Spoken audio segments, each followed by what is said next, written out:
एक लड़की रोज की तरह अपने कॉलेज जा रही होती है, लेकिन जिस रास्ते से जा रही थी उसी रास्ते से उसका पिता भी जा रहा था और पिता की नज़र बेटी के ऊपर पड़ती है। तभी पिता बिना कुछ कहे अपनी बेटी के पीछे पीछे चल देता है और कुछ ही देर में जैसे ही कॉलेज का गेट आता है और बेटी अंदर जाने वाली ही होती है, तभी एक लड़का आ जाता है और लड़की का रास्ता रोककर उससे बात करने लगता है। पिता ये सब पीछे से सब कुछ देख रहा था और वो देख रहा था कि आखिरकार ये कर क्या रहे हैं। और थोड़ी देर बात करने के बाद लड़का अपने रास्ते चला जाता है और लड़की अपने रास्ते चली जाती है और पिता भी वापस घर आ जाता है। जब लड़की घर आती है तो पिता लड़की से कुछ नहीं कहता, लेकिन फिर एक दिन वो अपनी बेटी का पीछा करता है और जैसे ही लड़की कॉलेज के पास पहुंचती है, गेट पे पहुंचती है, तभी वो लड़का फिर आ जाता है और लड़की का रास्ता रोककर उससे बात करने लगता है। पिता ये सब देख रहा था और पिता को अब बहुत ज़्यादा गुस्सा आ रहा होता है और थोड़ी देर के बाद में लड़का अपने रास्ते चला जाता है और लड़की अपने रास्ते चली जाती है। तभी वो पिता गुस्से से तमतमाता हुआ कॉलेज के अंदर जाता है और कॉलेज के प्रशासन से बात करता है और कहता है कि ये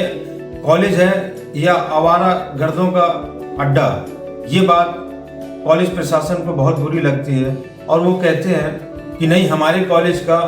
तो रूल रेगुलेशन बहुत सख्त है और यहाँ पर सभी स्टूडेंट बहुत कायदे से रहते हैं। और ये बात कहकर लड़की का पिता अपने घर आ जाता है,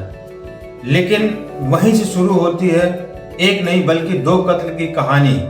तो कहानी को पूरा जानने के लिए वीडियो के आप अंत तक बने रहें। और दोस्तों, आपसे वही एक हम्बल रिक्वेस्ट है कि अगर अभी तक आपने मेरे चैनल को सब्सक्राइब नहीं किया तो प्लीज़ मेरे चैनल को सब्सक्राइब करें और बेल आइकन को प्रेस करें ताकि जब भी कोई नया वीडियो बने सबसे पहले आप तक पहुंचे। आदाब, नमस्कार, मैं हूं उदीन खान। आज की जो सच्ची घटना की कहानी है वो है हरियाणा के सिरसा जिले की। उसी सिरसा जिले का एक थाना लगता है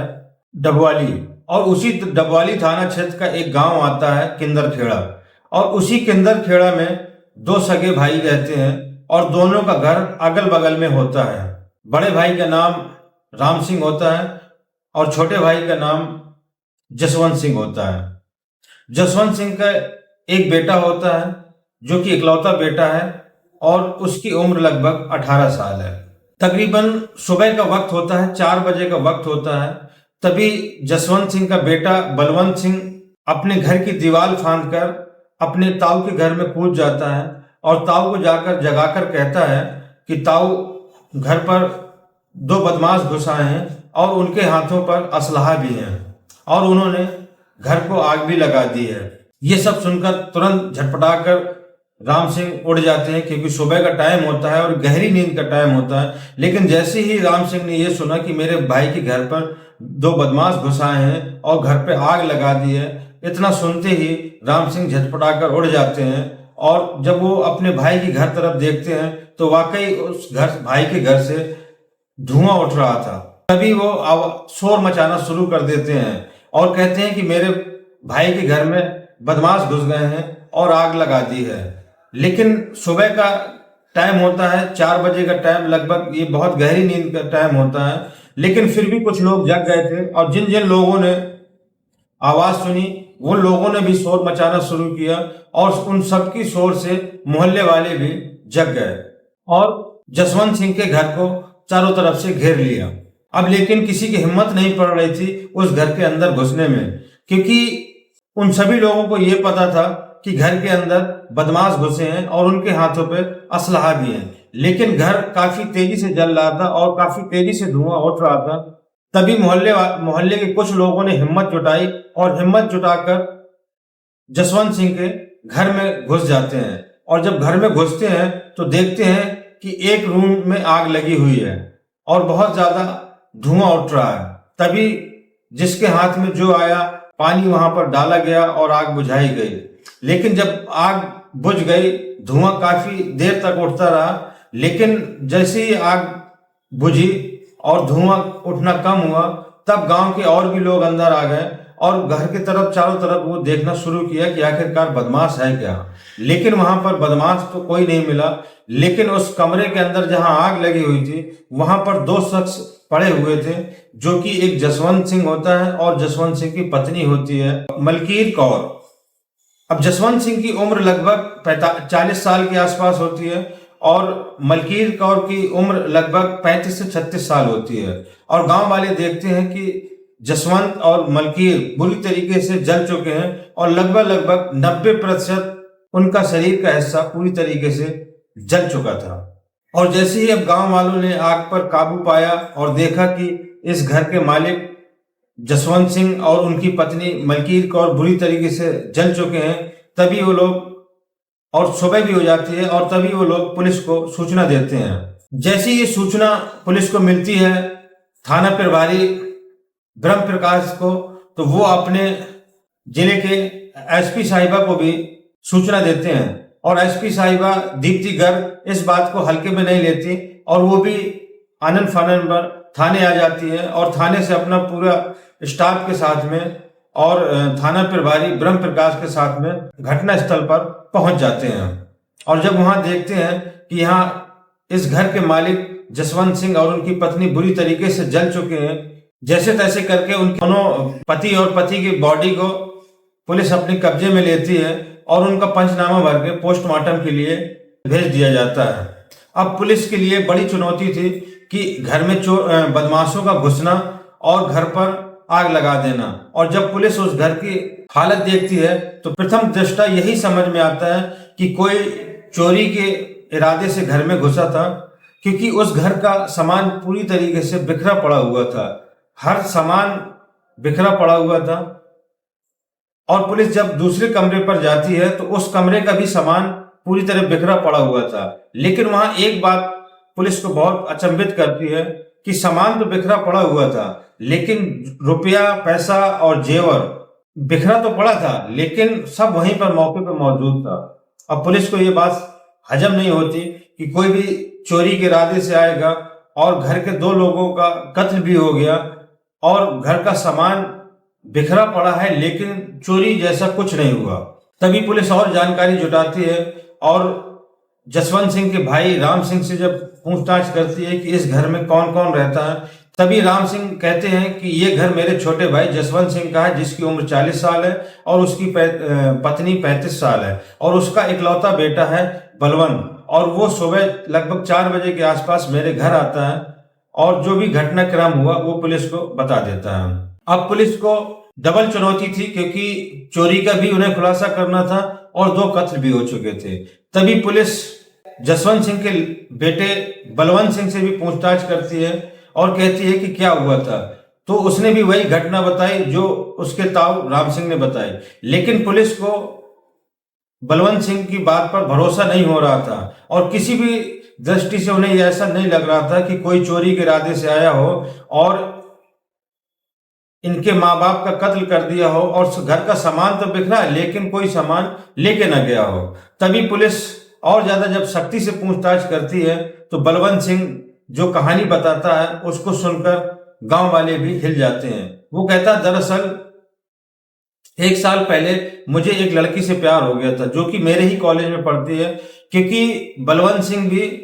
फर्स्ट ईयर का छात्र होता है और उसको एक लड़की से प्यार हो जाता है। लेकिन जब उस लड़की के पिता ने उसको उस लड़की से बात करते हुए देख लिया था तो उसने कॉलेज के प्रशासन से शिकायत की थी और कॉलेज के प्रशासन ने मेरे पिता को बुलाकर मेरे बारे में काफी बुरा भला कहा। तभी इस बात से गुस्सा होकर मेरे पिताजी मुझको डांटने डपटने लगे। अब हर बात पर वो रोका टोकी करने लगे और मेरा मोबाइल छीन लिया था और मैं कोई भी काम करता, सही हो या गलत, लेकिन हर वक्त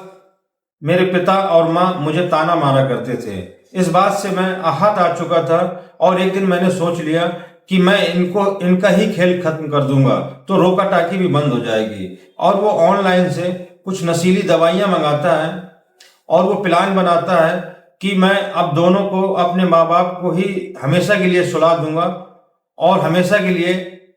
रोका टोकी की झंझट भी खत्म हो जाएगी। तभी रात का वक्त होता है, पति पत्नी और बेटा तीनों खाना खाने के लिए बैठते हैं। तभी खाना खाने के बाद में बलवंत अपने माँ बाप से पूछता है कि क्या आप लोग लस्सी पियेंगे, तो माँ और पिता दोनों कह देते हैं कि हाँ लस्सी जरूर पिएंगे। अब क्योंकि इसने पहले से ही प्लान सोच रखा था, जब लस्सी बनाता है और बनाते वक्त ये उसमें नशीली दवाइयां यानी वो कुछ नींद की दवाइयां होती हैं और वो ओवरडोज उसमें मिला देता है और ओवरडोज मिलाकर अपने माँ बाप को लस्सी पिला देता है। और जब वो लस्सी पीकर सो जाते हैं तो ऐसी गहरी नींद में सोते हैं कि फिर कभी उठ नहीं पाते। और जैसे ही रात का लगभग 1 बजे का समय होता है, बलवंत सिंह अपने माँ बाप के कमरे में जाता है और उनको आवाज देता है, लेकिन वो इतनी ज्यादा गहरी नींद में थे, नशे में थे कि वो बलवंत की आवाज नहीं सुनते। तभी बलवंत दूसरे कमरे पर जाता है और वहां से एक लोहे की मोटी रॉड लेकर आता है और सबसे पहले अपनी माँ के पास जाता है और माँ को कहता है कि तुम बहुत ज्यादा टोका टाकी करती थी, और वो पूरी ताकत से अपने माँ के सर पर वार करता है और वो एक बार से नहीं रुकता, लगातार अपने माँ के सर पे उसने 12 बार वार किया था। और जब उसको इत्मीनान हो जाता है कि मेरी माँ मर चुकी है, क्योंकि हो सकता है कि वो पहले ही रॉड में मर गई हो, लेकिन ये इतना ज्यादा दरिंदा बन चुका था और प्यार में अंधा हो चुका था कि अपनी माँ का ही बेदर्दी से कत्ल कर दिया। अब बारी आती है पिता की, और पिता की भी सर पर इतनी बार इसने वार किया, शायद 15 बार या 20 बार, लेकिन जब तक वार करता रहता है जब तक इसका गुस्सा ठंडा नहीं हो जाता, और दोनों को मारने के बाद में वहीं पर बैठ जाता है और उनसे कहता है कि अब मचाओ शोर, अब कैसे, अब क्यों नहीं टोका टाकी कर रहे हो, अब क्यों आराम से लेटे हुए हो, और इसी तरह से बड़बड़ाता रहता है। और फिर थोड़ी देर बाद में वो दूसरे कमरे जाता है और जितने कपड़े रखे होते हैं सारे कपड़ों को इकट्ठा करता है और अपने माँ बाप के ऊपर डाल देता है और उसमें आग लगा देता है। अब माँ बाप की लाश जलने लगती है, कपड़ों के जैसे जैसे कपड़े जल रहे थे वैसे वैसे माँ बाप की लाश भी जलने लगती है। जब उसको यकीन हो जाता है, आधा पौन घंटा वहीं बैठा, जब उसको यकीन हो जाता है कि लाश अब जल चुकी है, तभी वो दूसरे कमरों में जाता है और वहां का भी सामान जो है पूरी तरीके से फैला देता है। जैसा ऐसा प्लान करता है ताकि कोई भी देखे तो ऐसा लगे कि किसी ने चोरी के इरादे से घर में घुसा होगा और उसने कत्ल कर दिया हो। और जब पूरे घर का सामान फैला चुका होता है और लगभग सुबह के 4 बज जाते हैं, तभी वो दीवार फांद कर अपने ताऊ के घर जाता है और ताऊ को अपनी इस तरह की झूठी कहानी सुनाता है। ये बात सुनकर पुलिस हैरत में पड़ जाती है और कहती है तुम कैसी औलाद हो जिसने अपने ही माँ बाप का कत्ल कर दिया, क्योंकि उसके माँ बाप ने तो कॉलेज में इसलिए भेजा था कि पढ़ लिख कर ये काबिल इंसान बन सके, लेकिन इसने क्या किया, हमेशा हमेशा के लिए अपने माँ बाप को हमेशा के लिए गहरी नींद में सुला दिया।